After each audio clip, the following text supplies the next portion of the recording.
মঙলবাৰে সভাপতি পদৰ 5জনীয়া প্ৰাৰ্থী তালিকা প্ৰকাশ হ'ল।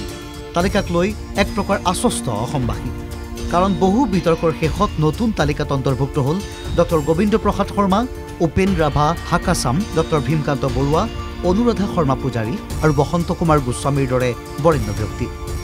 কিন্তু ইয়াৰ পিছতো আঁতৰা নাই জটিলতা। এবাৰ সভাপতি পদৰ বাবে নিৰ্বাচনত অৱতীৰ্ণ নোহোৱাৰ কথা স্পষ্ট কৰিলে বিশিষ্ট ভাষাবিদ অধ্যাপক ডক্টৰ ভীমকান্ত বৰুৱাই। ডক্টৰ বৰুৱাৰ মতে মই সভাপতি পদৰ নিৰ্বাচন খেলিবলৈ অলপ আগ্ৰহী নহয়।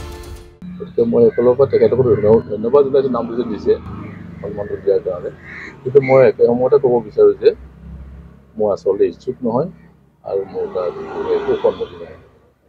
কেৱল সিমানেই নহয়, তেওঁৰ মতে সভাপতিৰ নিৰ্বাচন গ্ৰহণযোগ্য নহয়, সভাপতিগৰাকী মনোনীত হ'ব লাগে। ডক্টৰ ভীমকান্ত বৰুৱাৰ এই স্পষ্টীকৰণে পুনৰ জটিলতা আনিছে সভাপতি নিৰ্বাচনৰ প্ৰক্ৰিয়াত, যাৰ বাবে হয়তো 4গৰাকী প্ৰাৰ্থীৰ নাম থাকিব পাৰে বেলট পেপাৰত। উল্লেখ্য যে মঙলবাৰে উচ্চ ক্ষমতা সম্পন্ন সমিতিয়ে প্ৰকাশ কৰা 5জনীয়া তালিকাৰ 4জনৰে নাই সাহিত্য সভাৰ সৈতে প্ৰত্যক্ষ সম্পৰ্ক।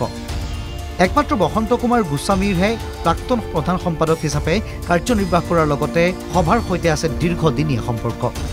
আনফালে 5জনীয়া সভাপতি পদৰ প্ৰাৰ্থী তালিকা মঙলবাৰে নতুনকৈ প্ৰকাশ কৰাৰ পিছত সমগ্ৰ প্ৰক্ৰিয়াক লৈ অসন্তুষ্টি প্ৰকাশ কৰিছে বৰেণ্য সাহিত্যিক ডক্টৰ নগেন শইকীয়াই। ডক্টৰ নগেন শইকীয়াৰ মতে মই আৰু কোনোদিন এই বিষয়ত কথা নকওঁ, কাৰণ মই ইমান অসন্তুষ্ট হৈ আছোঁ গোটেই কাৰবাৰটোত, মই সেই বিষয়ে কেতিয়াও কোনো কথা নকওঁ।